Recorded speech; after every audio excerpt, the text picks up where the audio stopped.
I'll call the meeting to order. Roll call, please, Cal. Tracy Flukie. Here.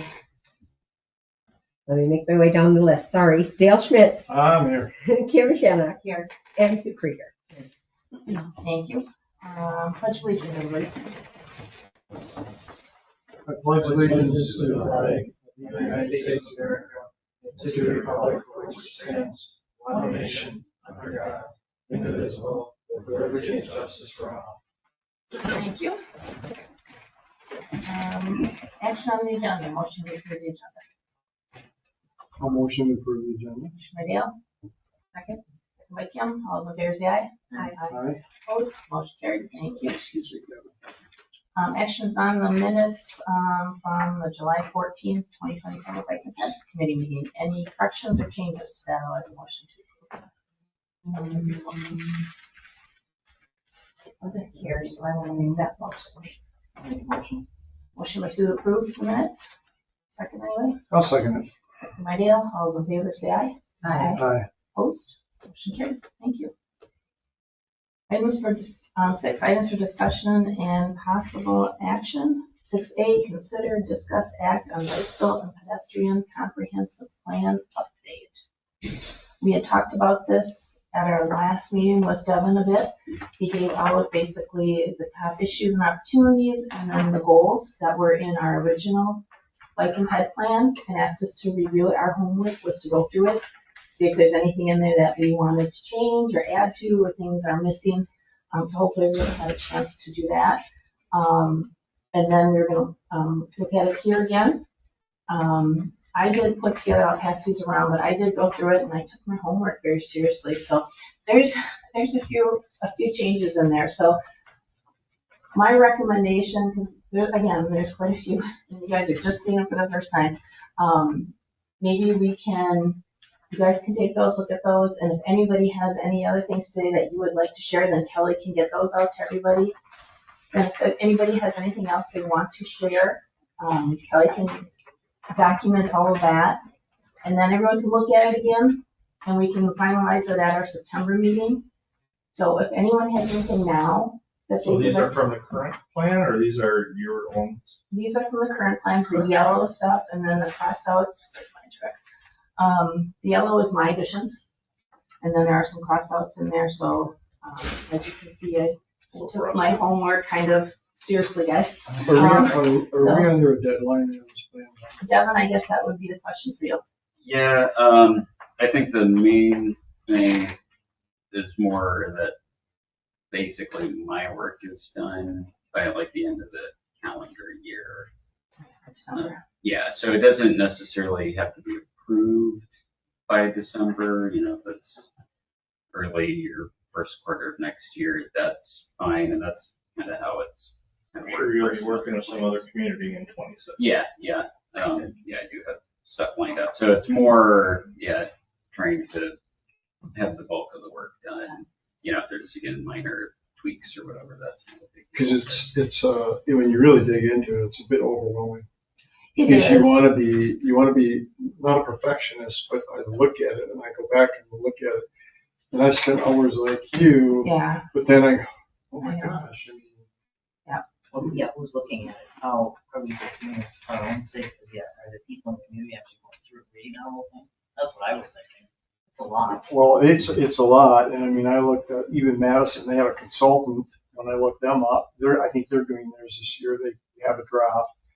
I looked at Howard. They included, if I read it right, they included in their comprehensive plan, which is not a big part of it at all. Mhm. I looked at the peers, and we're like, it seems like we're ahead a little bit than the communities surrounding us. Green Bay, I think, is also working on it, if I read it correctly. Yeah, they have, theirs is updated. It is updated? Yeah, I think it was, I don't know if it was 21. Oh, it was 21. Okay, I thought maybe they were doing it again. Yeah, it was 21. Well, they could be doing it again. I'm not sure about that. I mean, depending on how often they update it, it might actually almost be time. I think these are kind of the goals and objectives and the issues and the opportunities that we had in the original plan. That they've been tweaked, because the plans were looked at a couple times.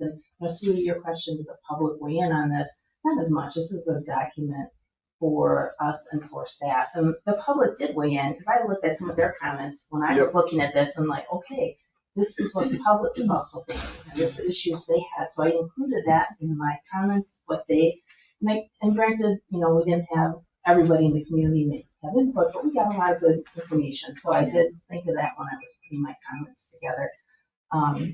So I don't know, and I had written online like that too, Dale, like a mess. Well, I mean, like, 'cause I kind of did what you did. I went back to the surveys and I go, okay, top issues. But literally, the majority of these top issues are on that survey. There's responses on that survey. If you go back to, Right. you know, connecting neighborhoods, you can go into walking and go to number 6 and there's all kinds of responses to it. You can go to biking and number 11 has the responses to it. So I wouldn't say the top issues are off. I just didn't know if we were going to try and review each one specifically to say, is that still accurate? Do we still want to deal with it? Because then you're talking time. Well, and that's the thing, it's time and it's a lot to look at. Like Sue said, there's a lot to it. And I mean, you obviously did a ton of work, Dale.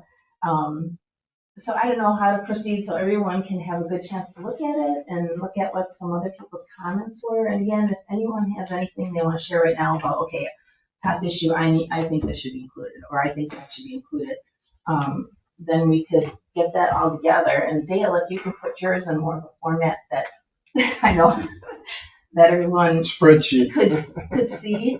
I mean, I asked Joel to send me this in a Word document, so then it was easier for me to manipulate it and make my changes on it. So that's what I did. I started out doing it that way too, and I was like, this is I not, just no one's printed it reading off my and writing, you know.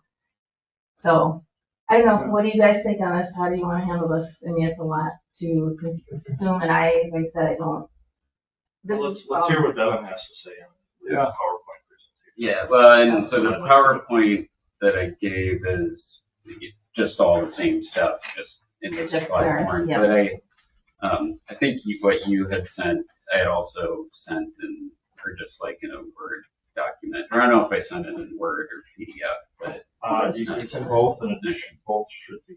yeah. So that one, the PowerPoint was more if we wanted to look at it Right. up there. But I mean, this is fine. Yeah. So I think you know, the important part with these things, and especially the goals and objectives, is again to kind of help provide focus, you know, as you move forward once the plan has been approved, and that's kind of to help with decision making and again keep your eyes on the goal, for lack of a better term. So really, this is again, it's both helping kind of set the stage for what the rest of the plan will be, but also then as something to reference in your future work.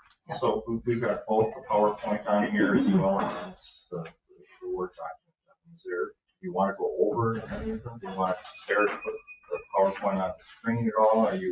I mean, you could put the PowerPoint up just because it's a little easier, but you know, if you have this, you know, Tracy's or I don't know. Oh, it's probably.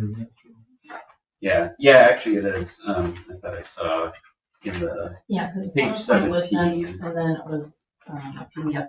This was a PDF document that we got with our packet.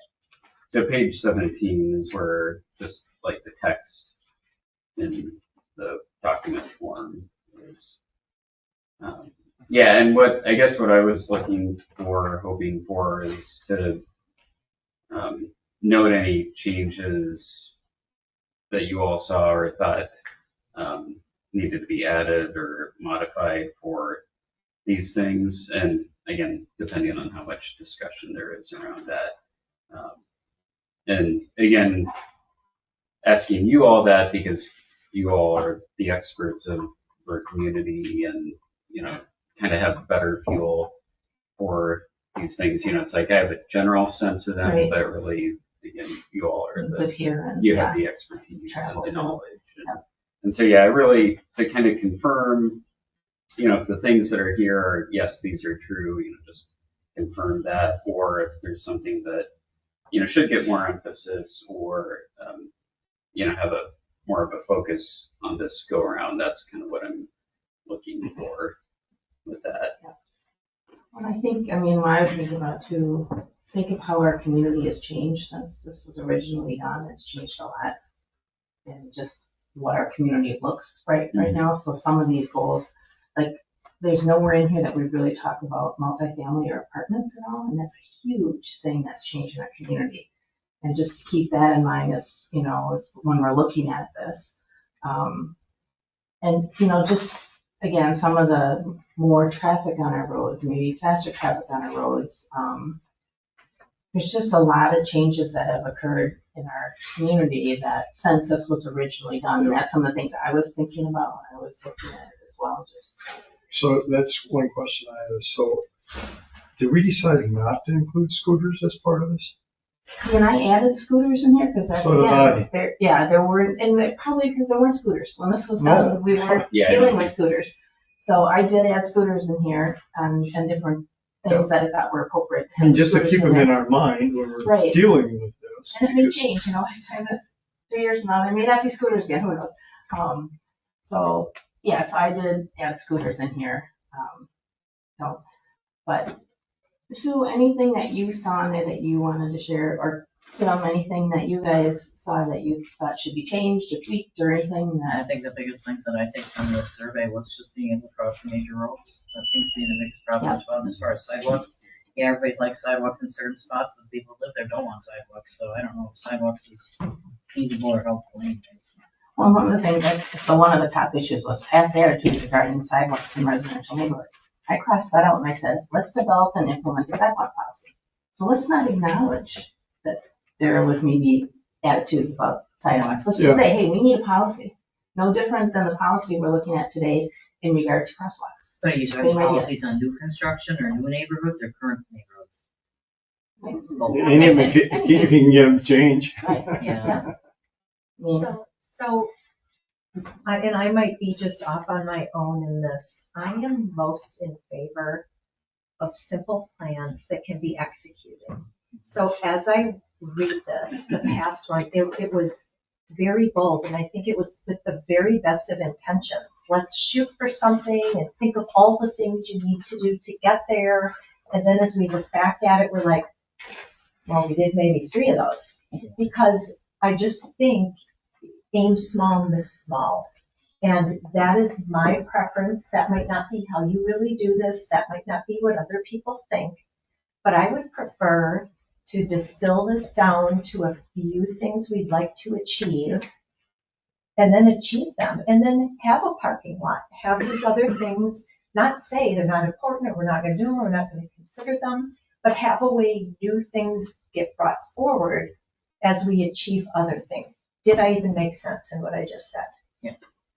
You're prioritizing a couple of top things that are attainable, and like you said, you're kind of having the other ones in queue. And if you're able to do 1, 2, 3, 4, 5, then you can maybe move 6, 7, 8, 9, 10 up into the priority.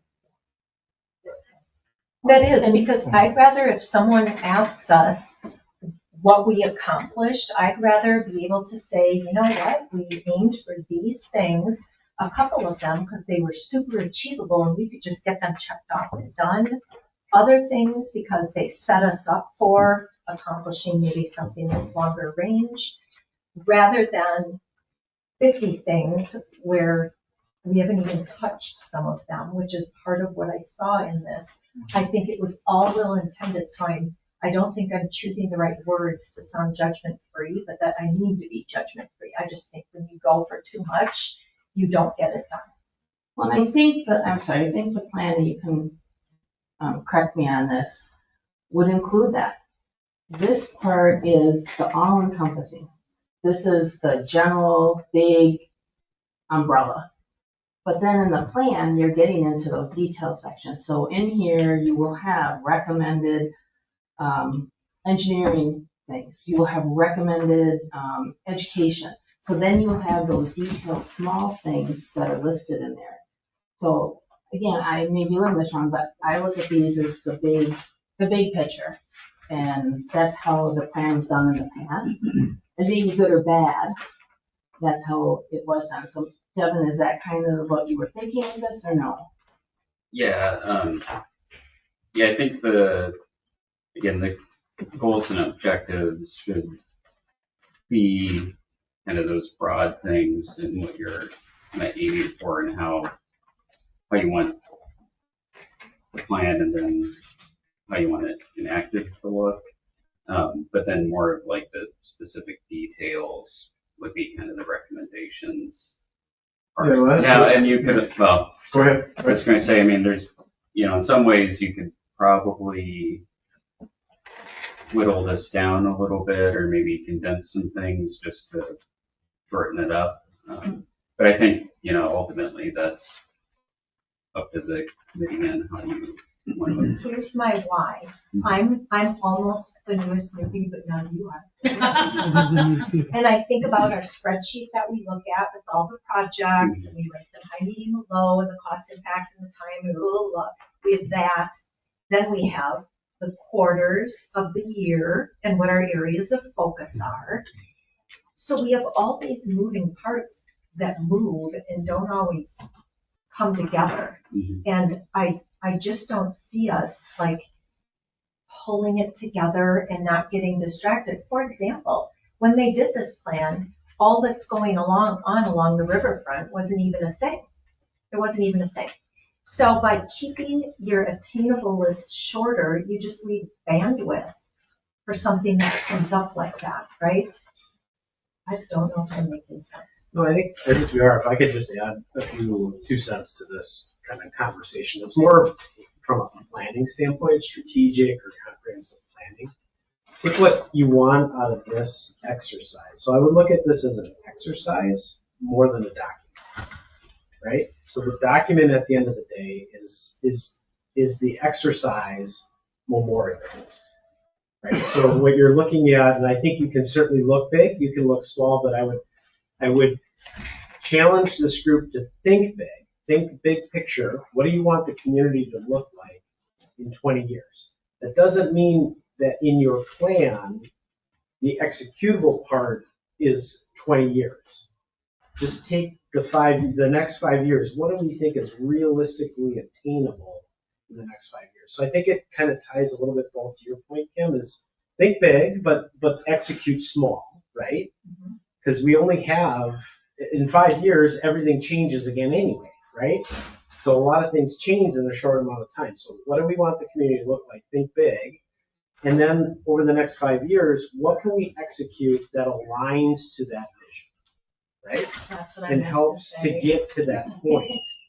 So I have a plan. But be realistic about it too, because I think there was probably some components in prior plans that may not have been realistic for this community. As an example, I know we're talking about past attitudes regarding sidewalks in residential neighborhoods. It's assumed that that's really kind of established neighborhoods. In our prior plan, we had things like putting sidewalks down Marley, down Brookwood, down all these streets, Cormier, both sides, Ridge Road, both sides. And to this group, that might make sense, but realistically, it may not be obtainable because there's not enough bandwidth politically to do that, because that's an issue. There are attitudes against sidewalks in this community. I would argue that this group has attitudes against sidewalks everywhere in this community. I'm not saying it's right or wrong, but there is. That's an issue that has to be addressed. So where are those critical points that we want to add sidewalks, and where we need to overcome that issue of that kind of that negative feeling towards it, right? So I think the exercise of going through and identifying what are those top issues, what are those barriers for us as a community to overcome to achieve that broader vision. That's what this exercise of reviewing these issues is. When you get into the opportunities, think of it, that exercise is, what are those low-hanging fruits that we can take advantage of today that is going to, again, help us achieve that longer-term vision? So I would look at this today as an exercise. What are those issues? What are those barriers? And then those opportunities, what are those things, those low-hanging fruits that we can grab from, that we really can capitalize on and take advantage of over the next 5 years? And that's kind of how I would approach this. I think what we as an organization and staff is, from a staff point of view, is this committee and really ultimately the village board, because they sign off on it, and the constituents, the residents of the community have to buy into it as well, of course. You guys are setting the bigger picture, the policy. The how we get there, the process, staff is going to help guide that part of it, right? But we need to know where we're going. So your effort is really focused on where are we going, and then we'll tell you, okay, here are the options on how to get there, right? And here's how we can do it efficiently, effectively, and expeditiously, as quickly as we can. But we set that vision in my mind in partnership with you, and correct me if I'm thinking about this wrong, because where we're sort of consumers of whatever we decide, and any of you who live in Ashwaubenon are as well, you're very close to it. Well, here's the 27 things it takes to make that happen, and here's the money. And I feel like it has to be done in partnership, because if our vision as consumers just overburdens any specific department, then it's not achievable. Yeah, I think it comes down to a conversation of priorities then. You know, like if we could present to you some of the challenges, you know, if you do X, Y, Z, here's the timeline, here's the cost, here's the challenges, whether it's physical constraints or environmental constraints. There's certainly going to be political constraints to doing what you're doing. We can identify those, and then you could say, okay, based on the types of constraints we have, we're going to lower the priority of that because we know we can do this one much more easily and more efficiently than tackling this bigger issue. Give you a case in point. You have a section of road that has a known safety concern, right? There's residents in the area that are genuinely concerned about the safety of, let's say, kids walking to school, whatever it is, right? And so that neighborhood bands together and says, we really need to do something, right? We need action. And so they're coming to meetings, they're interacting with you as committee members, they're interacting with the board, they're saying, we need to do something. Now you have the political will, right, to say, yeah, we're going to install sidewalks, we're going to put in bike lanes, or we're going to provide this infrastructure. You have that bandwidth then, right? And it comes down to certain physical constraints and maybe potentially environmental constraints, but generally speaking, you can kind of work through those pretty easily. But then you have, counter to that, you have a situation where like, boy, we really need sidewalks on this street. It to us is perceived as a safety issue, but the residents on that street are saying, no way, and pitchforks and tiki torches and all that stuff come out, and you don't have the bandwidth in the neighborhood to do it. So you say, we're either going to A, not tackle that one because we don't want to burn that capital, or B, we're going to say, we're going to do it anyway because we need to because it's a safety issue. And so you make that priority-based judgment to say, it's such a priority that we're willing to challenge even our constituents' train of thought and their preconceived notions on that. We as staff can't decide that for you, right? That's a board, that's a committee advising the board, saying these are a bigger priority to do, like the sequencing and timing, even though it may be hard for us to appease our constituents to do it, because not every decision you make is going to make people happy. But we can tell you how, we can tell you why, we can tell you information on the best practices, certainly. But when it comes to brass tacks and making those tough decisions, that's where staff really needs the board to say, or this committee say, yeah, this is a priority. We support doing these things, even though they're, unpopular, if you will, to that neighborhood. But don't we need to know what those are in order to develop these things? I mean, other than a couple people saying something, I mean, wouldn't we rather hear from the police or from the neighborhoods where it's really unsafe? They tell us where they've done a lot of biking accidents or pedestrian near misses. Wouldn't that be them telling us, and then we can say what should happen, as opposed to, what?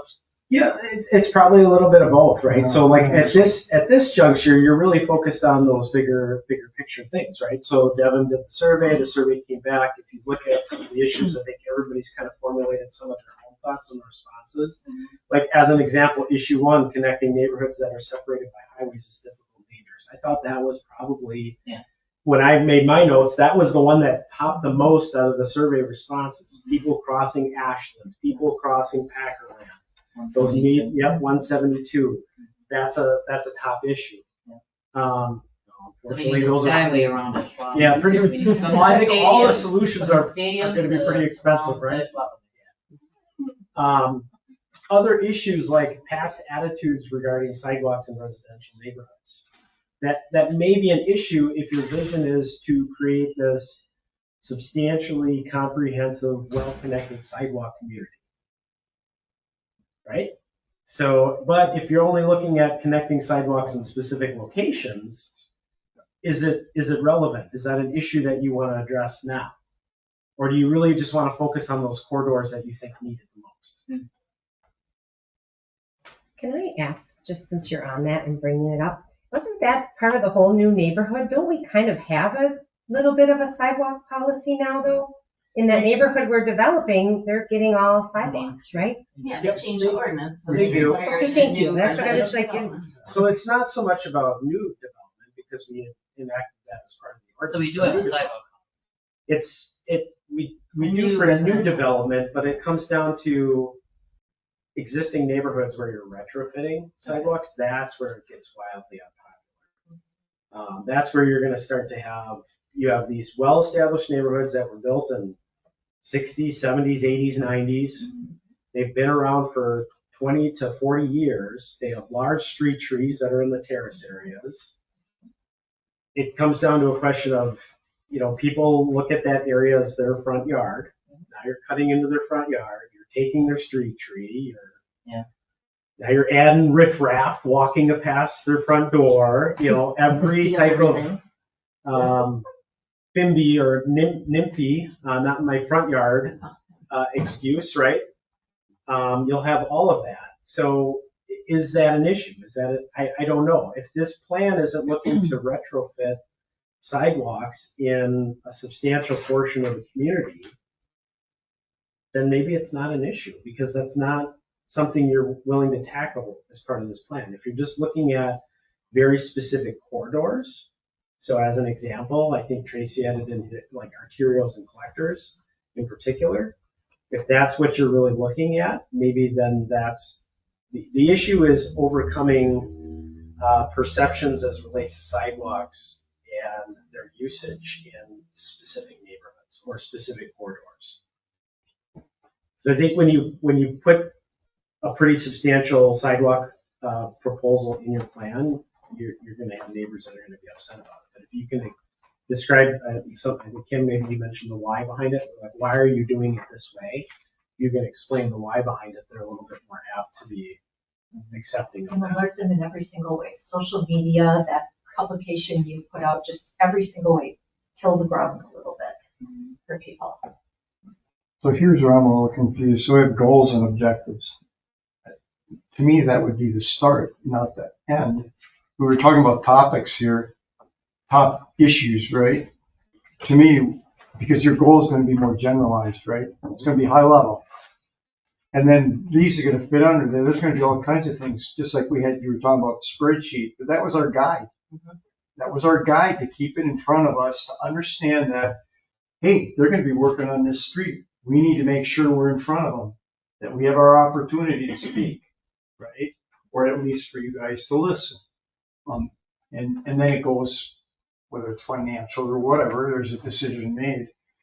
Because I look at these goals and objectives and then I look at the topics and there's some similarity there for sure. So I'm a little confused because I look at Brown County's goals. There's 6 of them, we got 5. You talk about generalized, they're a lot more generalized than what ours are. So that's where I'm like, do we work on goals and objectives or do we work on topics? Or the topics fall under this once we get the goals and objectives?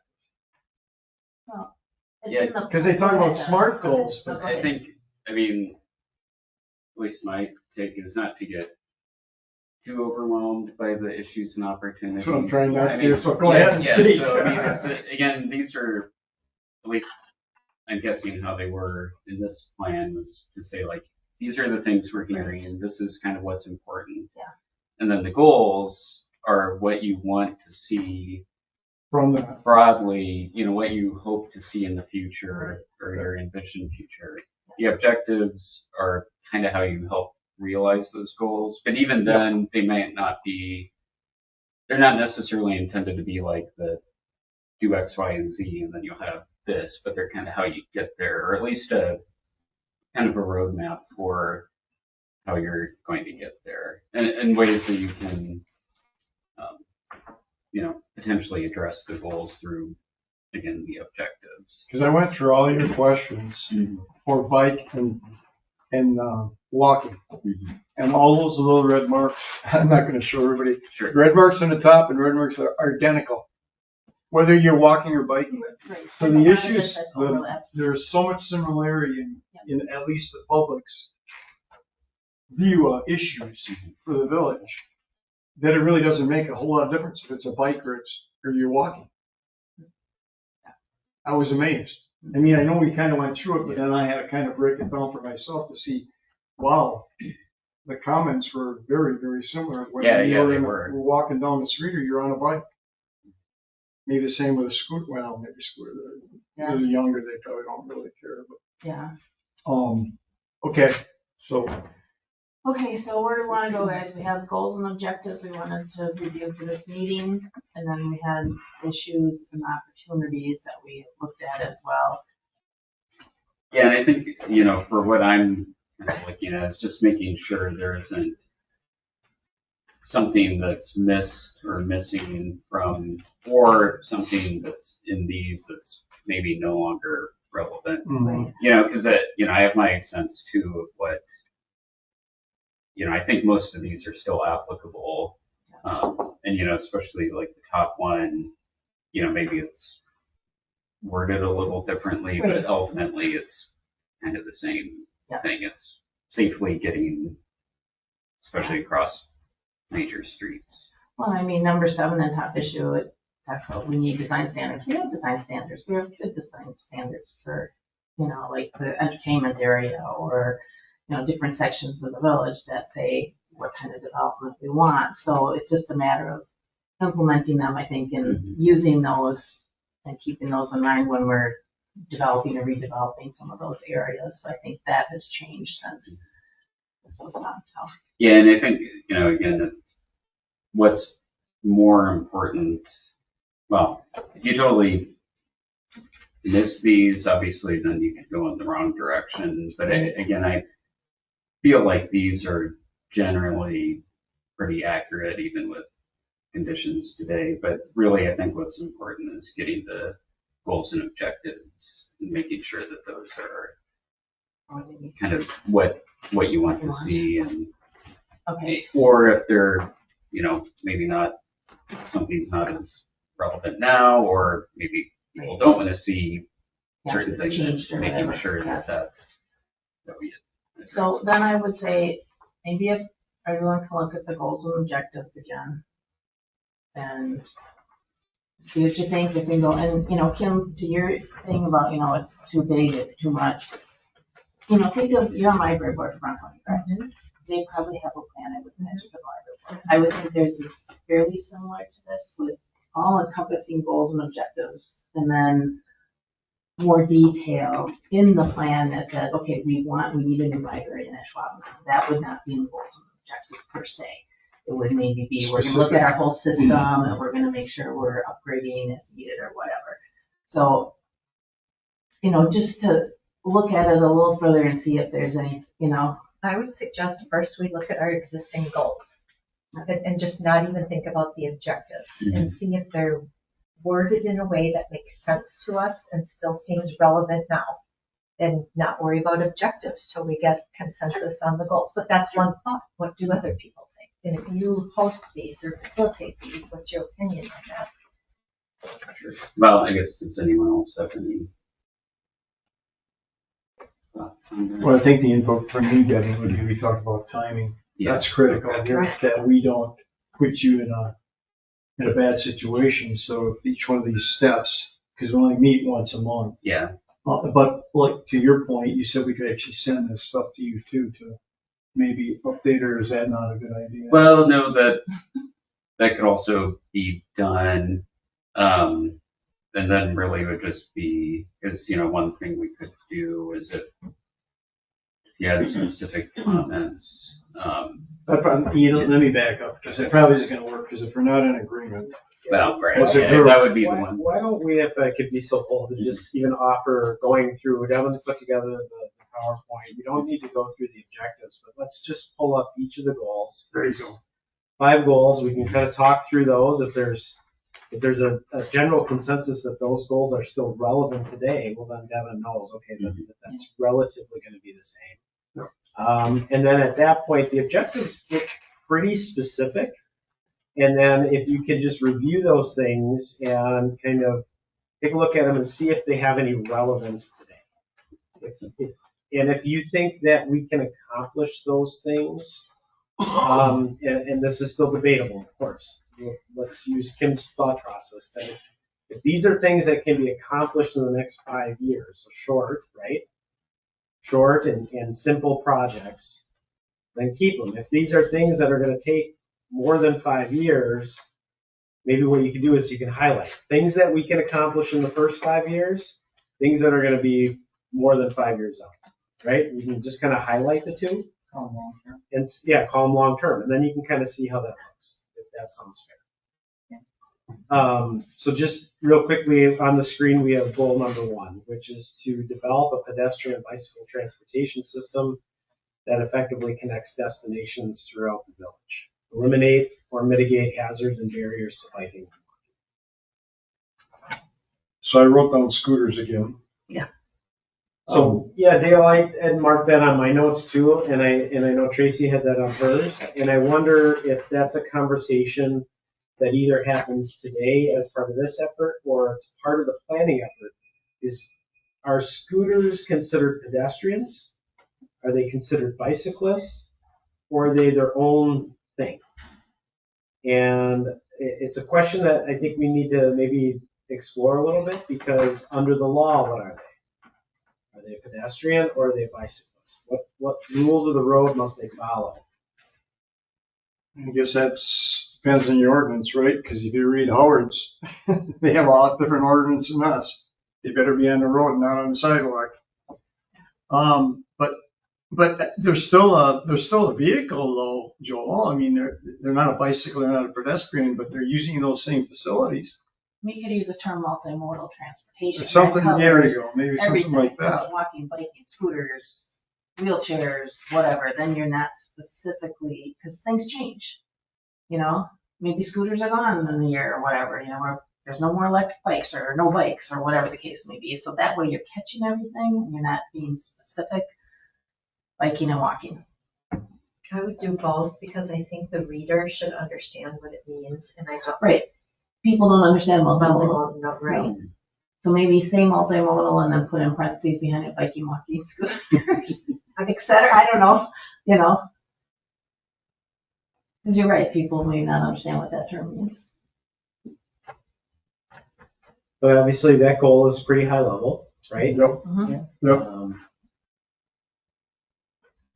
Any thoughts on that? Any other changes other than the concept of scootering?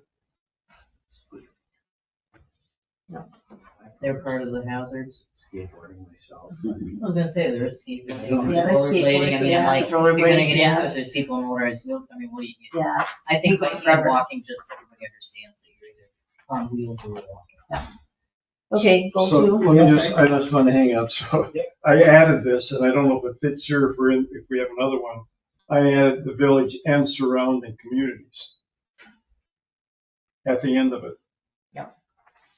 I know what you're talking about. Or do we have a separate one for communities? Because we were specific about trying to, You're Make saying sure we- connects destinations throughout the village and the surrounding communities? yes. You're saying that we would have roads that would get like to De Pere or would get to Hobart? Well, yeah, because that's a big part of our plan too, is connectivity to areas surrounding I us. know there's an objective, it's on one of the objectives, I think I saw that, I can't put my finger on it right now. Well, wouldn't that be a destination throughout the village? Why would you have to say connecting communities? I mean, wouldn't that be someone maybe wants to ride the bike? That would be a destination. Yeah, it's saying, we're saying destinations throughout the village. We're stopping at village. So destinations, I think it's a matter of wordplay at that point, right? And so we can think of ways to be a little bit more inclusive with that. So instead of just throughout the village, it's, like you said, just the destinations of Yeah, interest, just destinations around the area. like that. It's a matter of wordplay. Yep. We do our job and up to the surrounding communities to do theirs. Connect, at yeah, some point. absolutely. But we've done our. Been through that. Goal number 2 talks about develop a bicycle transportation system that is safe and functional with facilities that are appropriately designed for the abilities and training of the expected users. I'm just going to note that goal number 3 is basically the same, but for pedestrians. Yeah, So if I you say, wrote well, the why, same thing. why are pedestrians included in goal 2? It's because they have their own goal. Yeah. 3. So they're kind of Separate. the same, but separate, right? Yep, yep. Yes. I did the same thing. I wrote a note. I said, should we have both? But then I'm like, I think they should be separate. they're different objectives for sure. I would suspect that the basis for having them being separate is because in general, the facilities are separate. Types of facilities, Yep. the accommodations are very different.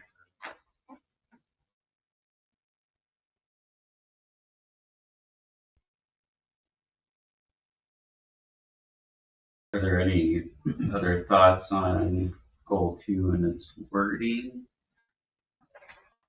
Or do you all like how that, kind of what it says? Well, when you say a bicycle transportation system, the first thing that came to my mind when I read that is being able to put bikes on a bus. So what do you mean by that? I don't know if that should be worded different. I don't. Okay.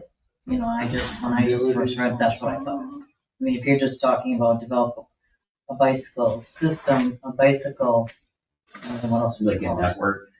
Yeah, if transportation isn't the right word, I don't know. That's the only thing that Bicycle transportation network. So changing out system. well, with the or is word it network. bicycle riding? Are you saying for a safe area for them to ride bikes is what you're trying to say, right? A safe pathway or safe, Bicycle riding network. I don't know what you would call it, but I don't know when some people read that. That's they don't what understand it. Brown County uses network in theirs. Yeah. Actually, in That 1, may make more 2, sense.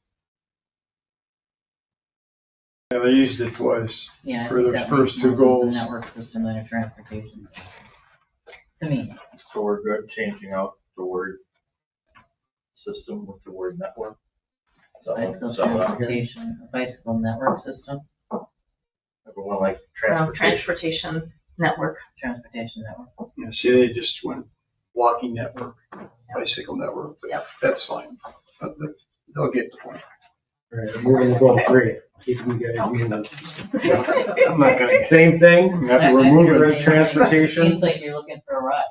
I mean, but- Well, sometimes I am. It's a long walk between destinations. So then you like seeing. But I think what this is saying that being a pedestrian or being a bicyclist is a form of transportation.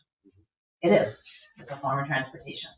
And you need a network or a system available for people to do it safely, just like you do for a motor vehicle. It's a form of transportation and you need roads that are safe and easy for motor vehicle drivers to maneuver on. And I think that's how I look at it, as a transportation system.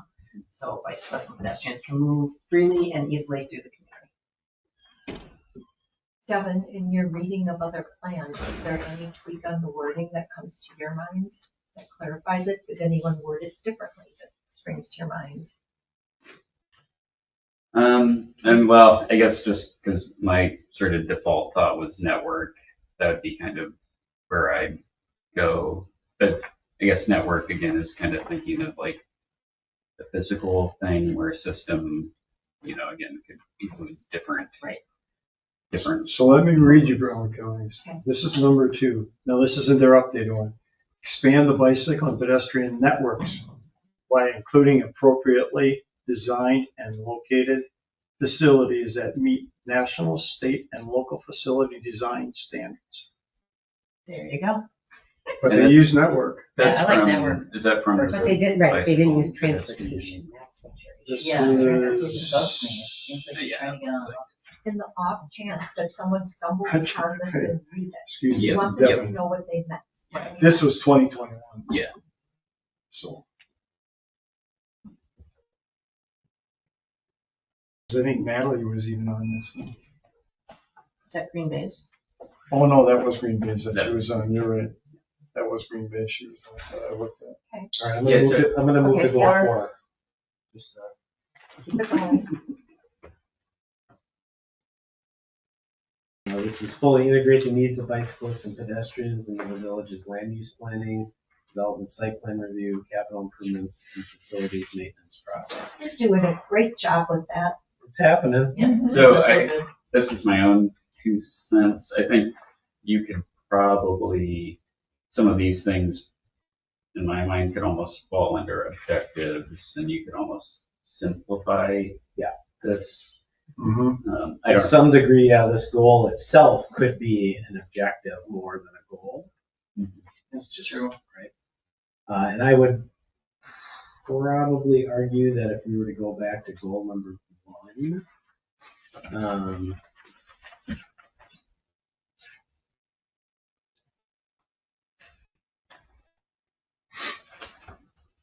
you could probably, I don't know if there was a conversation when this plan was first developed, but you could take goal number 1 and incorporate it into goal 2 and 3, where you would say not only is it safe, functional, but also connecting.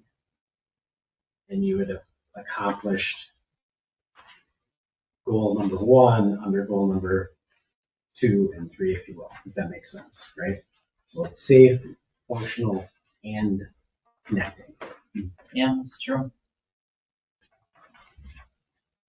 So 4, we're going to move on from 4. 5, support the effectiveness of the village's pedestrian bicycle network transportation systems. I'll just add some words. Through education, enforcement, and encouragement measures. So this ties into the, well, it was 4 E's. It's because it was engineering, education, enforcement, encouragement. It could be 5 E's depending on who you ask, and maybe even 6 E's if you ask somebody else. So, And then you have the whole safer system, which Yeah. is brand new, which changes all the E's. So I added engineering, education, encouragement, and evaluation to that.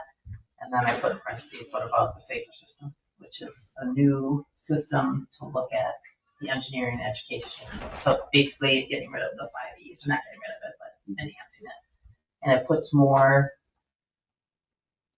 it has more stock on the engineering part of it with the safer system, that if the engineer and the road is engineered properly as a start, that has a bigger impact than the education and the enforcement. So they've kind of leaned heavily or more heavy on the engineering end of it. So that's just a more up to date or a different system that they're using now after years of experience. So either way. And Devin, I don't know if any other plans are using the safer system at all in theirs, or if they're staying with the 3 E's or 5 E's. it has been the E's, but I'm Three actually E's? not familiar with the safer system, so that's something I'm going to have to. Okay, So yeah. Green Bay's new plan is called Safe Walk and Bike Plan. They're using the 5 E's. They actually have it in their description at the beginning of it. So everybody's different. I mean, you look at some of these plans, you want to talk about detail. I mean, they show you, just like we talked about, the 2 lanes and left turn lane. But anyways, that's what I see there. So yeah, so that'd be my only change with, or my suggestion on 5 is to add all the E's if you're gonna use it, or maybe look at the safer system and see if you wanna handle it that way too. Well, and I wonder, having not worked on this specifically, if the idea was kind of like the engineering part was kind of more in the previous goals, and this is Oh, that could just be. kind of an emphasis on the I don't know what you call it, Yeah. like the non-engineering side of promotion and encouragement. That makes sense. Yeah. And are we thinking this would become goal 4 because you have moved the components of goal 4 into everything else and kind of institutionalized the practices, right? You got them in all your practices now, so I don't know that it needs to be called out. Right. It's possible. So they could simplify, there's 3 or maybe 4 very specific goals that the village wishes to achieve through this plan. That if we do all this work, we're gonna come back to on a scheduled basis and see how we're doing, because this is a lot of talk about it. And I think we have to come back and see how much we operationalized it or stayed on course. That's good. We finished goals. Look at that, you guys. Yep, I like it. Should we think about that and do objectives next time? Sure. Well, and I guess one thought that I could have, or one possible thought is that, I take this back and update the goals, based on this discussion, and then, Maybe look at the objectives. yeah, I yourself. mean, so yeah, it's like I could Let's see. kind of look at the objectives and see if there's a way to either, like, you don't want to get too far ahead of anyone, but, if there's a way to either things that could be combined or simplified, kind of work through them, and then, we can look at that next time. But I don't know how that sounds, or. Well, along with us doing our homework and looking at objectives, we really need to,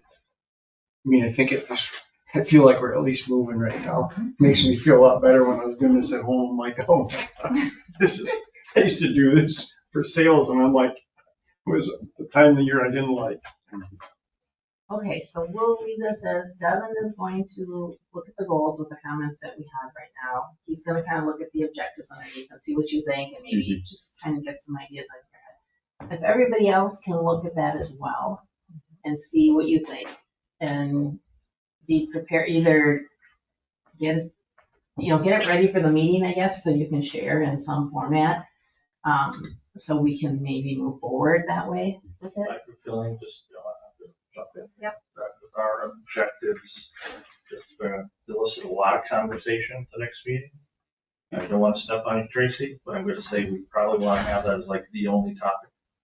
Just because we really only have 4 more meetings, maybe, if we include the December meeting, which is right before Christmas, to get this done, for Devin to be able to finish this. So if we have any more objectives, we need to iron them out literally at the next meeting, because there's more to be done on this plan. So I have a feeling, and correct me if I'm wrong, you would love to have this done, the objectives anyway, finish at the next meeting so you can start to put those together and formulate those into words and into the. Yeah, I mean, that would be, yes, ideal, because then we can focus on the rest. Just a thought. As long as you said that, so the question, so once we do that, these top issues and these top opportunities, are they gonna be in our plan? Or is this They were in the our original one, guide? so it doesn't, Huh? I mean, it was in this one, but it doesn't have to be. It doesn't have to be, Doesn't but have to be. I would suggest that it's a summary, as I mentioned, it's a summary of the survey respondents and responses that you receive, right? So it's certainly that. So I think the issues need to be identified, because I think it helps provide a summary. So once we get the objectives, then we can take the surveys, look at these and see how close the survey response matches this, and then use those as our topics or top issues, I should say. Okay.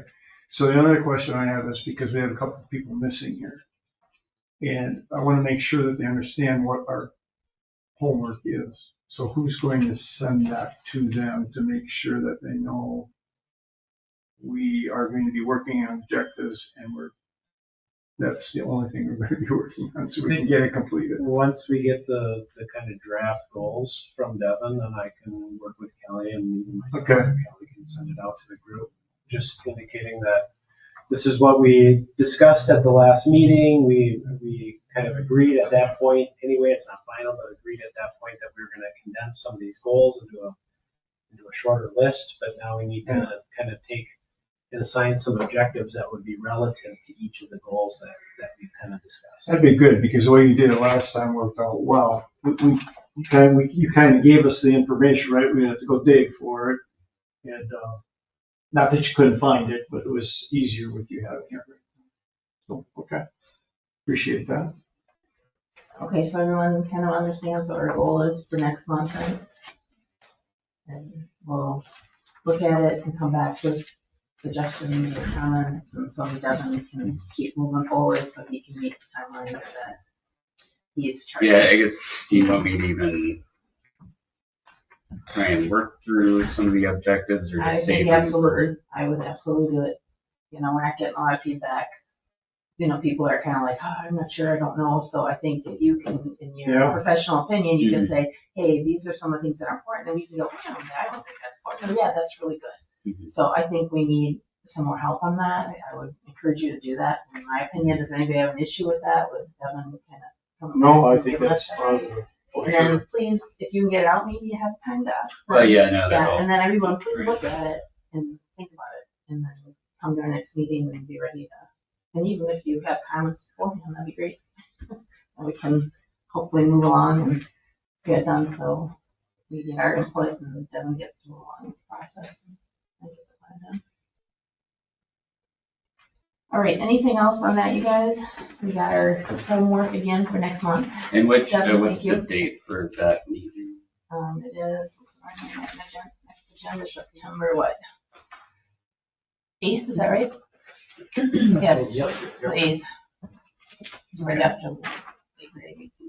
Can't read that far. But is it the following, because it's Labor Day the first? First, It's always we're always the second Monday of the month, Okay, whether there's a holiday Sure. before it or not. right. Hopefully you're not planning a vacation on it. No, my vacation time is mostly downtown, That's good. for better or worse. All right, thank you, everybody. Let's go on to 6B, consider discuss act on a recommendation to the village board to Thank you, adopt Leslie. a high visibility crosswalk design policy. Thank you. So in your packet is just a brief cover memo that kind of outlines what we're looking to do. If you recall, we're installing a couple mid-block crossings, one on Holmgren, one on Cormier. Through that process of bidding that work and getting that done, there was quite a bit of deliberation and discussion regarding the final design of that crosswalk. And so from that conversation, we discussed internally as staff that we really don't have a formal policy that kind of directs staff as to what that design should be. In addition to that, as we were looking around our community, you can find a mismatch, or hodgepodge, if you will, of other crosswalk markings and crosswalk designs throughout the community. So I would think it's relevant to this committee and ultimately the board to identify what we have and then kind of ask the question of why maybe. I don't know that that's necessarily relevant, but what are we going to do to kind of create some consistencies in what we do? Because again, we do have kind of a hodgepodge. So the policy that's in your packet will hopefully help establish a uniformity in how we're utilizing crossing markings, and then prevent case-by-case inconsistencies, because that's again what we're seeing out in the field currently. One could argue that when we have these case-by-case inconsistencies, it becomes a little bit more subjective for the individual making the decision as to what kind of crosswalk should be placed there, and then that kind of broadens that greater question, why? Why did you put that type of crosswalk in? Why didn't you do this? This is better, or this is worse, or whatever. The policy will use MUTCD guidance, both from federal and state officials, which should hopefully demonstrate that we're using objective criteria and engineering judgment, and not just public pressure when making decisions, whether it's I don't want to spend the money to do this, or I want to spend the money to do this. It gives us just that firm policy to stand on that's been vetted and approved by the village board. So in your packet is that policy for your review and consideration. If it's agreeable to the committee, It would ultimately get forwarded to the village board for adoption, and then that would be the guidance that staff would have in regards to using it. Now, there's a couple things that I want to point out in the policy is just the definition of a high visibility crosswalk. Within MUTCD, there are a few different options that may be used that are considered high vis crosswalks, different painting styles, things of that nature. And so we included that with a potential recommendation of what the preferred high vis crosswalk should be. It doesn't necessarily mean it can't be one of those three, but it should sit and reside within what is considered approved guidelines of the MUTCD. So as an example, I threw out a really cool idea that I wish the MUTCD included, and that was to paint piano keys right over here outside Village Hall as you're coming into Rocker Stadium. That does not meet the MUTCD guidelines, and so would not be considered an approved type crosswalk design. So even though I think it's a really cool idea and we should do it, Brian won't do it. So just want to kind of point that out, and we did include an example of the preferred crosswalk, but that's predominantly based on field inventory that we have today. So Brian, correct me if I'm wrong, the longitudinal crosswalk, the longitudinal bar, are those thick bars that do not have the transverse lines that go with it. So it's not considered like a ladder, if you will. Correct. Those are few and far between in the village. In fact, we predominantly have either a ladder or kind of a bar pair or even some zebra crossings. Yeah, the most common thing that we have in the village, of course, is just the two transverse lines. 2 6-inch lines, very common, you'll see those. The other most commonly used application is you take those 2 6-inch bars and you put a diagonal through them. So they're kind of like a zebra stripe, which isn't really... Do you have anything that shows the different types? I don't know if it matters, but... Yeah, no, not quite that. Okay, not quite that. That's a longitudinal. Yeah, that's a ladder is what you got. This is a ladder, because the longitudinal would just have the big squares going this way, correct? Correct. Okay, so then they wouldn't, the one that you're saying is with all of those lines on the side, you guys. Longitudinal is the one without the lines. Without the lines. Perpendicular. Yeah. Correct. Same direction as the, okay. So we kind of have, we'll call it maybe the Ashwaubenon special, where we have two lines, and then we have a diagonal cross hatching through it. Majority of those are in school zones, and then we do have some of our longitudinal large bars. Perfect example of that, we have them out on Bridge Road at Titletown. What we're trying to do is get some sort of consistency in what we're painting.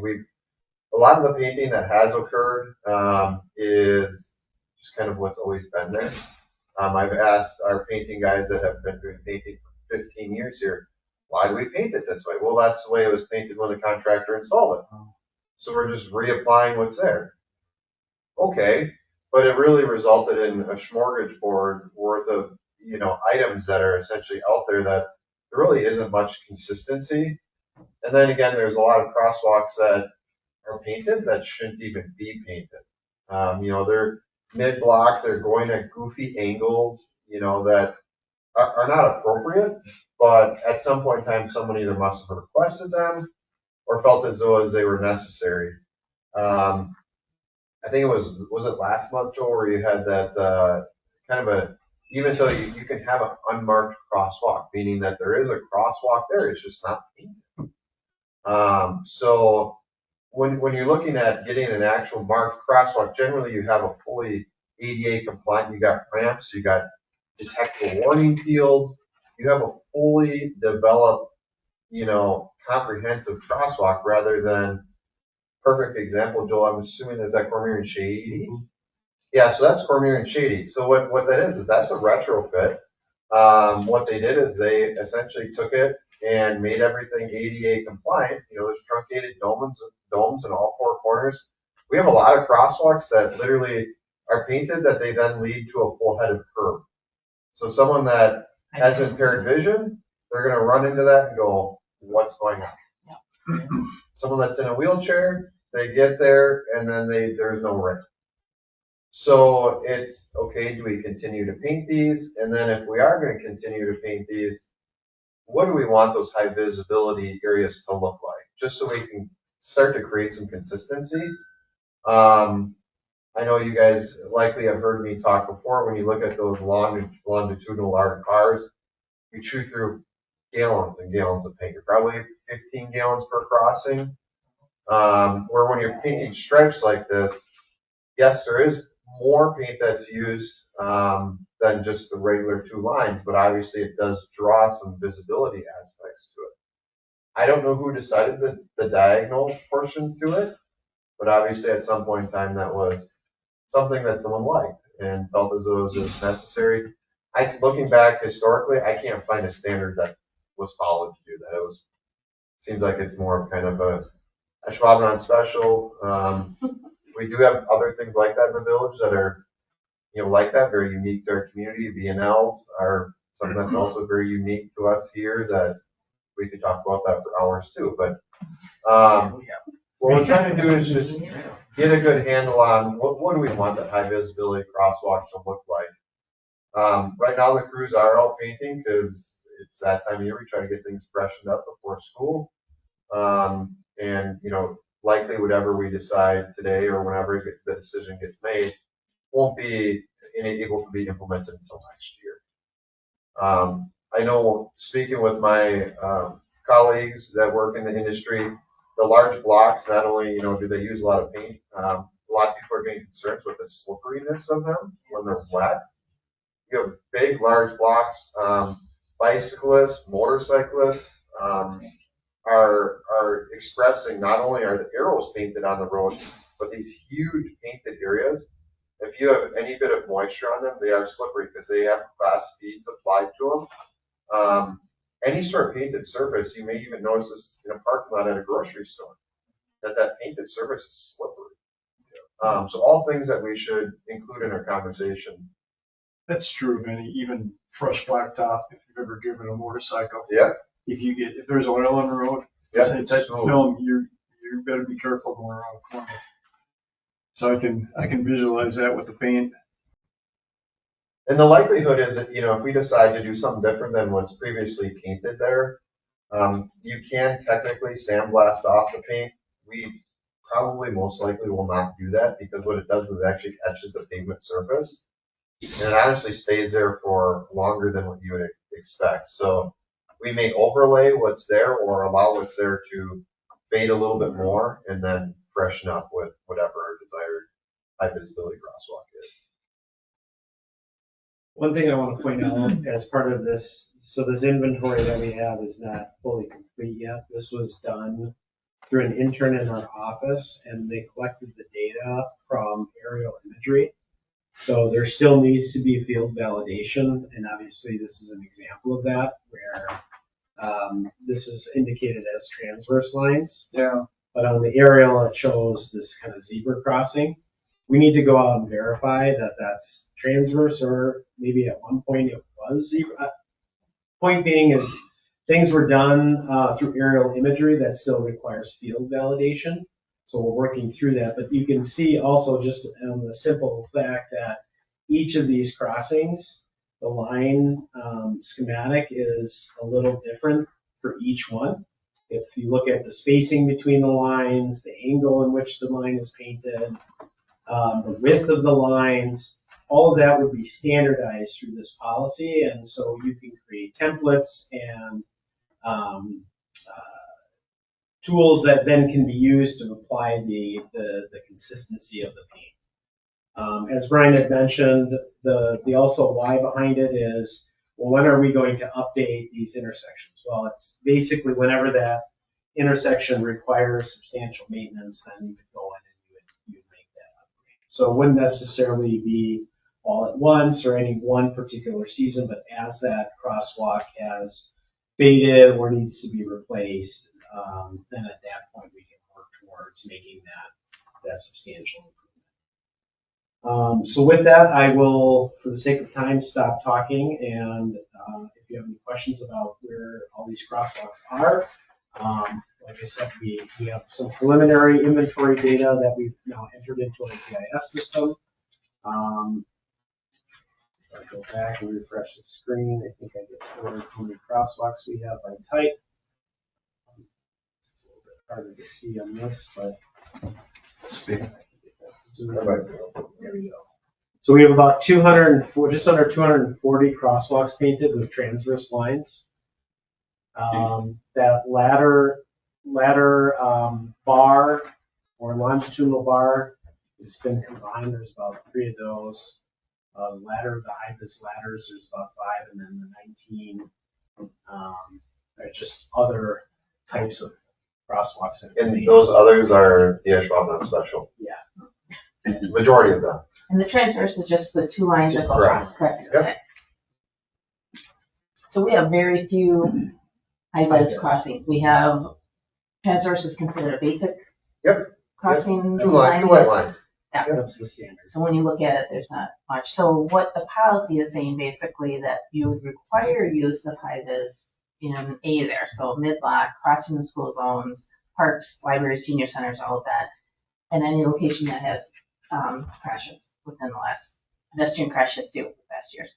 And then recommended would be on multi-vehicle lanes in one direction, locations where pedestrian volumes are high, and then locations with limited sight distance. So those are for just the crossings. My question to Brian and maybe Tom and Joel, why did we, with multiple vehicle lanes, why did we not require it there? Why do we recommend there with multi-vehicle lanes? Yeah, and I put that in the policy based on the recommendation that was from Federal Highway, is that sometimes in situations where you have, like Packerland as an example, you have 4 lanes, undivided, and if you don't have a pedestrian refuge in the center of that, they actually don't recommend marking a crosswalk there, because it actually increases the crash rate than if you had the marked crosswalk with the refuge island. So it's more of it's recommended, but only in certain applications that you have the appropriate refuge island. Okay. Thank you. And then for RFBs, then you would have a high-vis crosswalk, and then you would also have the yield to pedestrian sign, and you would have the yield line as well. Is that correct? As required? Yeah, we're high-vis, so obviously if it's going to be a mid-block crossing that has a rectangular rapid flashing beacon, yep. Then it would include whatever that bar marking would be. So I think the preference is not necessarily the longitudinal bar, but the ladder bar, right? Not the Ashwaubenon special, but the ladder bar. And then it would have the yield bar and the yield here for pedestrian sign in advance of the yield bar at the appropriate distance from the crosswalk as indicated in the MUTCD. And then the hawk signal would be handled as it's listed. And here. that one's pretty straightforward. If you have a hawk signal, you have to have, it's not a guideline or a recommendation, it's a requirement.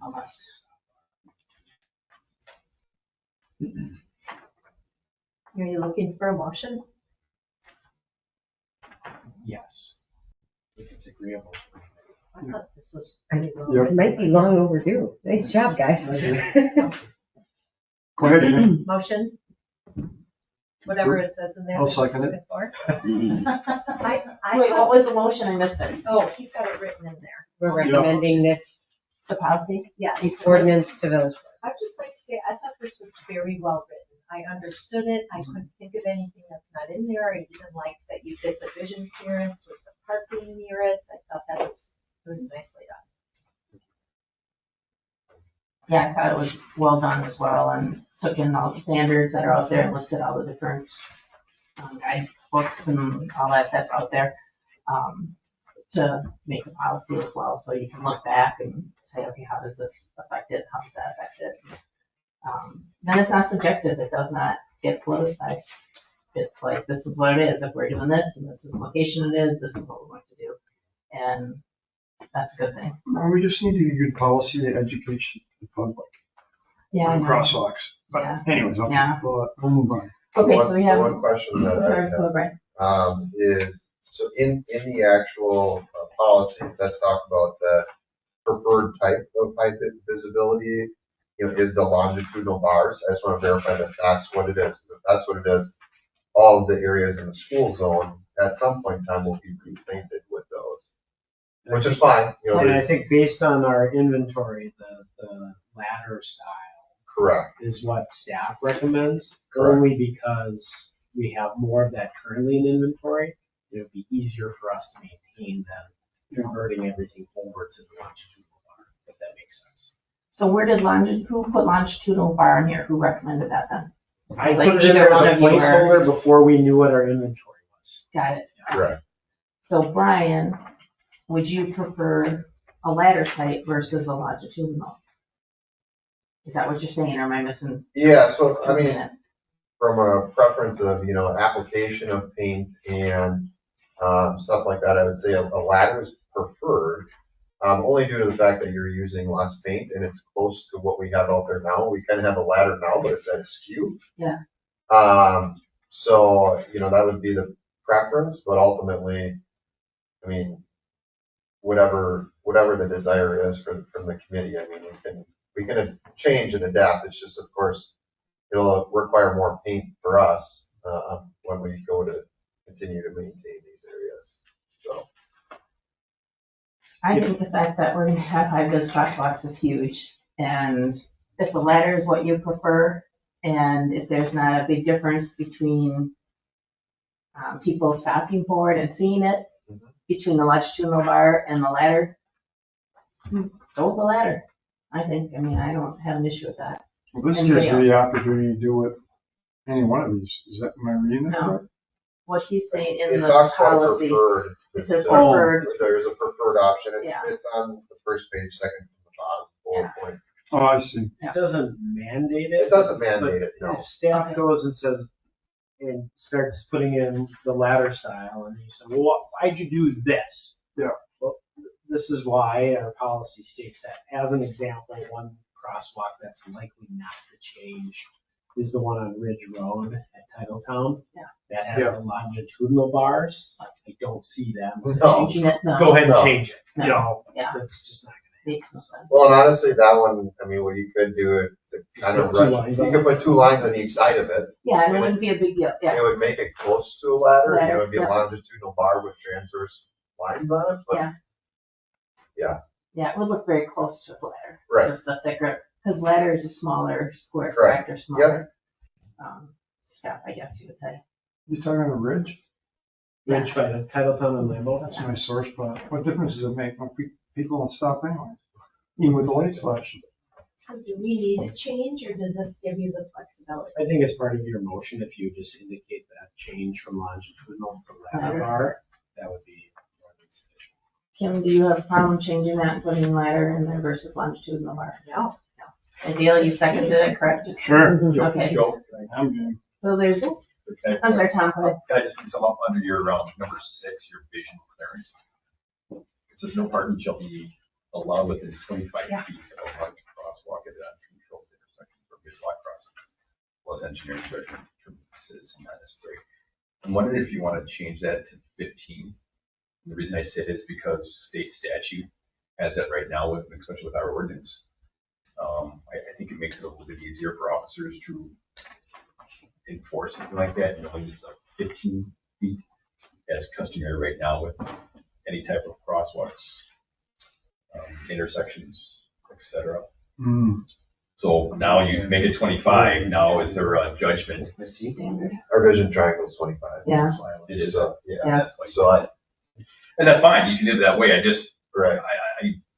I'd also hate to see I can see where there's something confusion. not marked because Yeah. they think oops 15. That it's kind of, I guess it's no different than parking within 10 feet of a fire hydrant. But if you want the enforcement and it's not there, I hate to see someone think it's an officer not doing it. But again, that's just my input. I think the more you can keep them back away from that crosswalk, the better it is, I hate to see cutting it down, because that's part of The visibility. the visibility, when the car's too close, you can't see, or you step out and they don't see you. So this is simply a policy, so it does give direction to staff. It does not set per se. So if I may be bold to say, we can certainly leave that if it's consistent with the vision triangle for now. But as part of our field review, we can verify the no parking distances.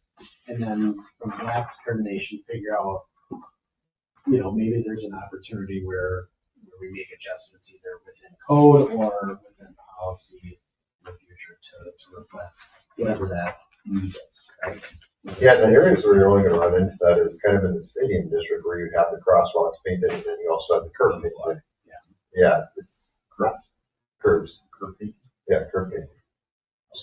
Yeah, so, with that, I mean, the frequency is a little bit more limited. It's not like you're blanketing the entire village, with this, because there's areas where, Limited space. yeah, there's areas where crosswalks are painted where we don't have any curbs painted. Just because we only paint curbs close to the stadium area. Why don't we do that? So I think part of it too is this would be only relative to high-vis crosswalks. So that's the other thing. It's not every crosswalk that has that 25-foot limitation. That's the other thing, is that we would have to inventory where do we currently have high-vis crosswalks? Usually going to be in school zones and block crossings, and then within that area, we have substantial posted no parking, from here to here kind of signs that give that delineated 25-foot limit. Then your officers can certainly enforce at that point. Okay. Okay, so we have a motion for the policy with one change of going to the ladder type crosswalk versus the longitudinal bar. Dale second. Kim made the motion. Is there any other discussion on that? I just have couple quick things to say. Okay, one of the things to remember, this we got at Safe Streets for All. They just had this. By putting high-vis crosswalks in, you guys, it reduces pedestrian injury crashes up to 40%. So simply putting paint, having them more visible. And when you're driving sometime and you're coming up to crosswalk, see when you can actually see it, the difference between just those two lines and actually a high-vis is unbelievable. You can literally not see those two lines when you're coming out. Just look at it sometime when you're out driving, because it will make a difference and it will make it safer for people. The other question I have is, we just, Village Board approved, and they're putting the 2 RFBs in here on Cormier and Holmgren. You look at this policy, for RFBs now they're recommending, or they're saying that they need to have high vis and they yield pedestrian bar and a yield bar. So my question to you folks is, that's not going to happen on these 2 applications, correct, Brian? Because it was voted down at Village Board. So my question to you folks, what are your thoughts? Here's this policy now. If this was in place, that would have been done in that manner, correct? Am I correct on that? Yes. So if this policy was in place, those 2 crossings would be done with high vis, and they would have yield bars, and they would have signs for yield to pedestrians. That will not have any of that. So my question to you folks, can we add to this motion a request to send this to Village Board with asking them to revisit Cormier and Holmgren to meet this policy? And I know the policy said this will be only for new ones and it won't be retro and stuff, but what are your thoughts on that? Here we have 2 new ones going in that are in multi-lane roads. There's going to be tons of pedestrians back and forth. 40% less people will get hurt by putting high-vis stuff in there, putting the yield bars, putting the signs. Can we add that to our motion? Does anybody have an issue, or am I all wet? I just think with new ones coming in, if we can do it and do it right, let's send it back to Village Board. Can anybody share the reasoning as to why they voted that down? It had to do with, there was some concrete that had blown up with heat, and they didn't want to spend the money on, it was $6,000, is that correct, Brian? Yeah, 6,000 for both. For both, more, and they didn't want to spend the money on that because we had the blown up concrete. So, yeah, and there's that as part of the decision-making process, but what I would add is that we didn't have a formal policy before. So staff was kind of preparing a plan and a design spec based on feedback we received from both this committee, because I think Brian even brought the plan to this committee for review, Yep. as well as to the board last year as we were going through that process. With absent of policy, it's just basically some transverse lines and some overhead flashing lights, right? And everybody was good with that. That's what came through that. That's ultimately what was designed and bid.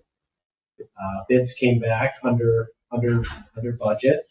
So there was some positive outlook from that standpoint. And then after that, there was a request from Tracy to consider a change order to that contract, if you will, to add the high vis components to that. I think that I want to be careful with how I say this. There was just some concerns, I think, about the process that was used to design it, to bid it, to consider a change order, and that may have also played a factor in the decision-making process. You can make whatever decision you want as a committee, but I suspect that the board may find not much of an appetite for that, just based on my experience on this particular topic. I would suggest that they made their mind up and that was it. I recognize that this policy comes a day late and a dollar short as it relates to this, but because of that conversation, because of the discernment and deliberation behind that, and kind of the lack of direction we had as staff, that's where this policy was born from. It's like we as a village need to have direction as staff for what the policies need to be, so we can come forward with a plan that is agreeable to the majority of members of the board, and that's where this came from. So you can certainly do that, and I don't think that there's any harm per se to do that, but I would suspect that I don't know that it's going to be received well by other members of the board. Well, a tricky one. It is, but we could request it nicely. Well, if you don't mind, can I ask, like, the work has already started for these crosswalks, right? Like, how does this affect the work that's already started? If, Does say, it? say the board was to give a green light to it, I think Costs a lot more. our relationship with the contractor is going to be very awkward, because we said, hey, take the time, get us pricing. Oh wait, we're not actually going to do it. Oh wait, now we do want to do it. You're kind of, That's why I'm asking. you're wrecking some credibility and some relationships that we have with these contractors. Not saying we need to be friends with them, but you know, the contractors remember stuff like that when they go to bid the next project. Is, hey, we've done all this work. They're real waffly, you know.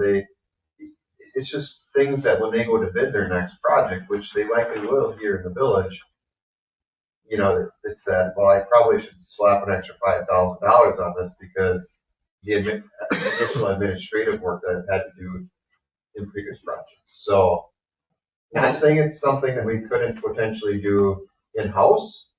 We don't have any of the stenciling right now to do yield bars or anything like that, but in time, that's something that we are going to have to invest in. So, So I like your idea of how we word it. Like, we would like to draw the board's attention to the, you know, this decision and then this board policy.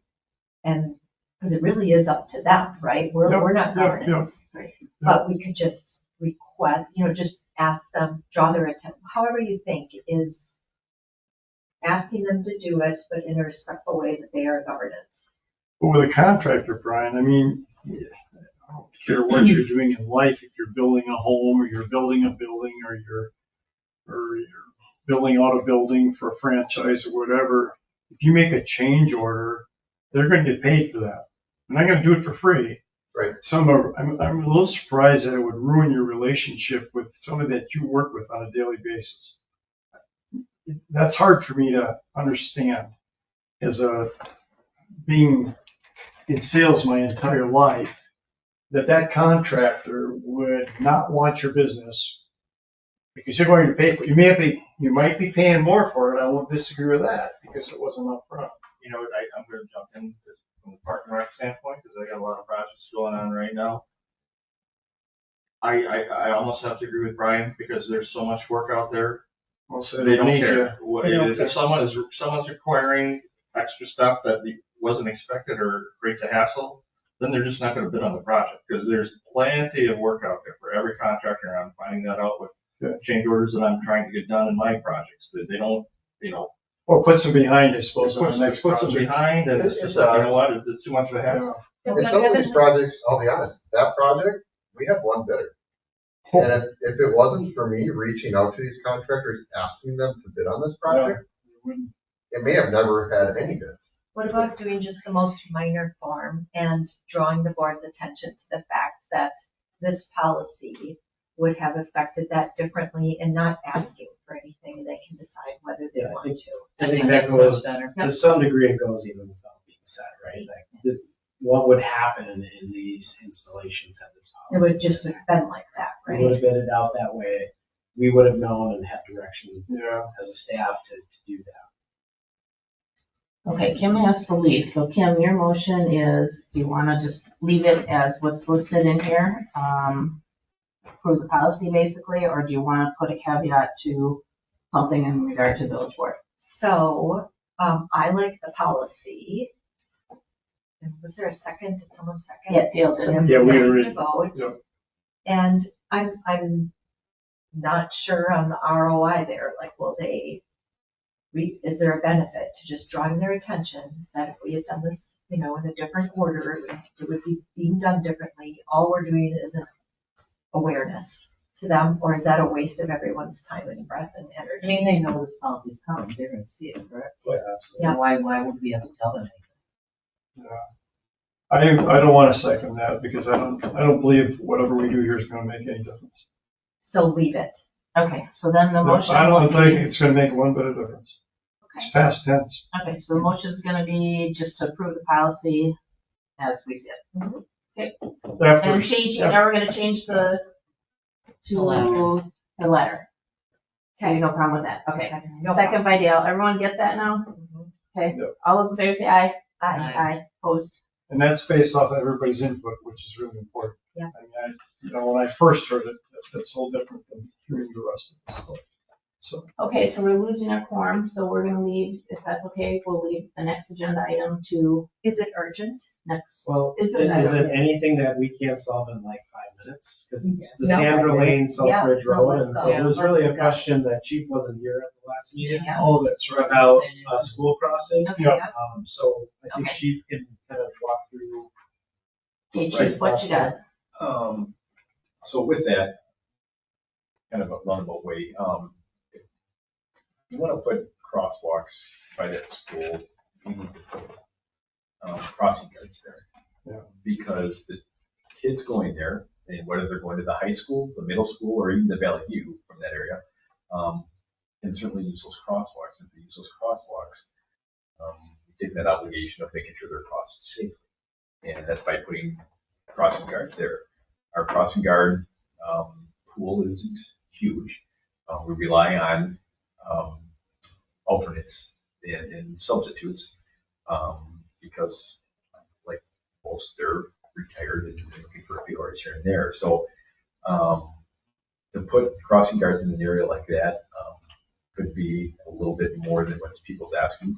And then if we do that, and maybe I'm stepping on if it's been discussed, you need to reconfigure now that whole area because you have to now have ramps. You have to have sidewalks for those kids then to get to and from. So the cost for some of that, and safety is obviously a lot more than any cost, but I think the next thing you have to look at is kind of the big picture of how many times that's being used to cross for the PAC. My suggestion, number one, is that even if you don't have crosswalks, every vehicle still has to yield the right of way to a pedestrian to go through there. And I know sometimes it's hard because, hey, you're not a crosswalk. They don't have to be. And that's unfortunately sometimes the misnomer that people have to learn. But I'd also like to think if people are going to the PAC and they're seeing people at those intersections that they're trying to cross, they would take the time, realize that could be me next time. Yeah. Another thing is this outside of my realm a little bit, but looking at that parking lot, is it something that needs to be expanded? And that's something maybe for the school board or PAC to work with the school board to say, how do we get everybody just to be in that area, whether they want to give up that green space or not. But when I was first asked about that intersection, that those were some of the glaring points that I needed to kind of bring up, because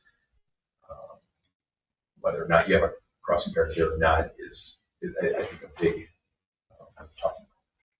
So Chief, you would be required to provide a crossing guard there if there is a crosswalk put in because of its connection or its location. Not required, but No. that's something that we would do, just because we don't want children crossing there instead of going up Yeah. to the other crosswalk where they are, because that's what's going to happen. Is I don't need a crossing guard.